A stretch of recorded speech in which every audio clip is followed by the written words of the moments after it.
So when I was preparing for Mass this morning and during my holy hour, trying to also reflect on these readings, the first reading, pretty interesting why we're reading this from the first book of Samuel.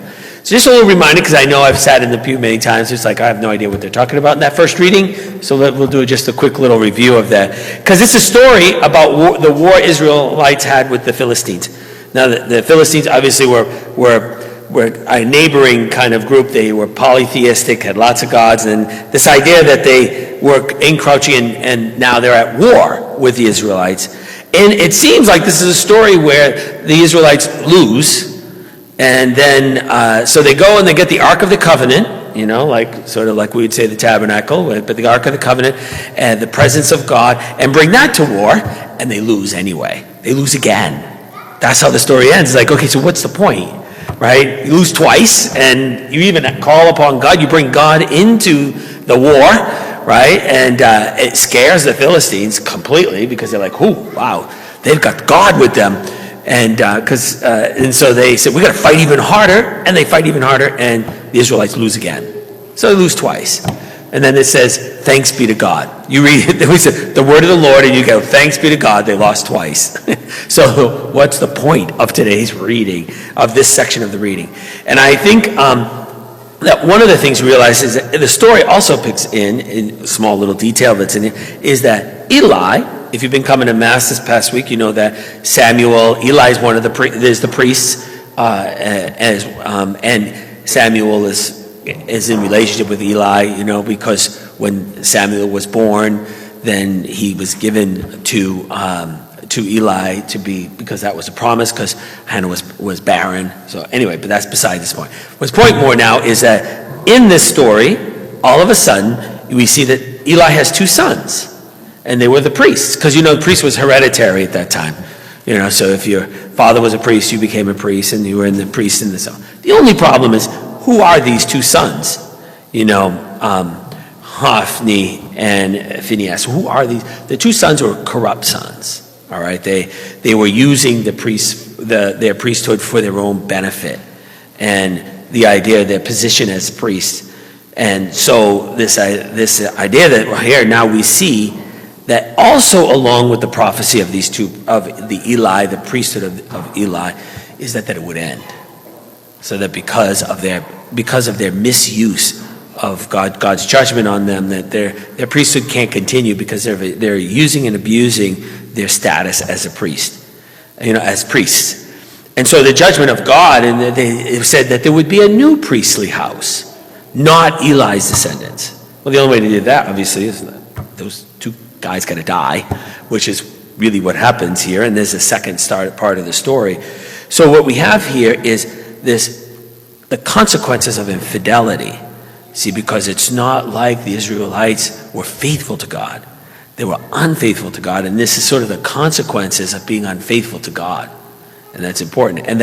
But if you know the rest of the story, then there are two more wins after that, and Israel's restored. In other words, God, the first thing is when we see these two defeats, one thing that should come to our mind is it's not the end of the story.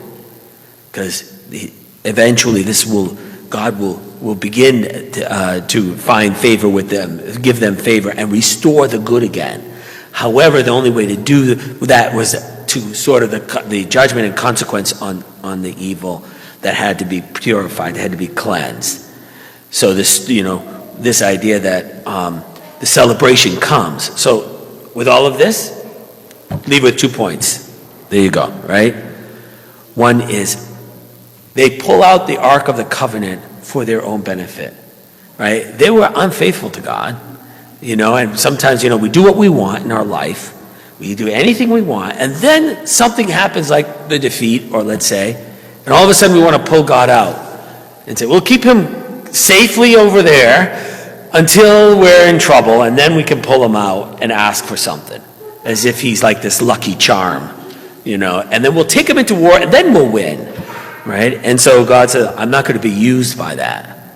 We're going to clean this infidelity and this lack of faithfulness to God out, so that you don't use and abuse who God is in our life. And we do that all the time, right?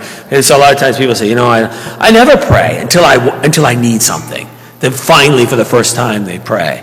And then they wonder, God, you give me what I want. And then you put them back on the shelf until the next thing that happens. That's a very common experience. It's been around for thousands of years, that we use God for our own benefit rather than the constant faithfulness to God.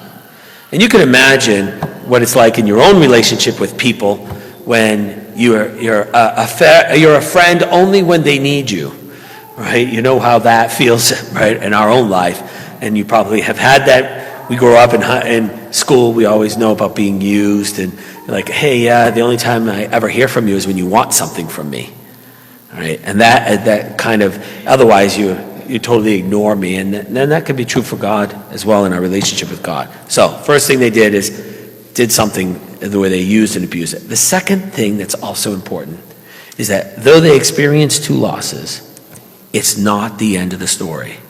There's more to come. We only read this section, but if you kept reading and studying it, you would see that, I see, God is in the process of restoring things.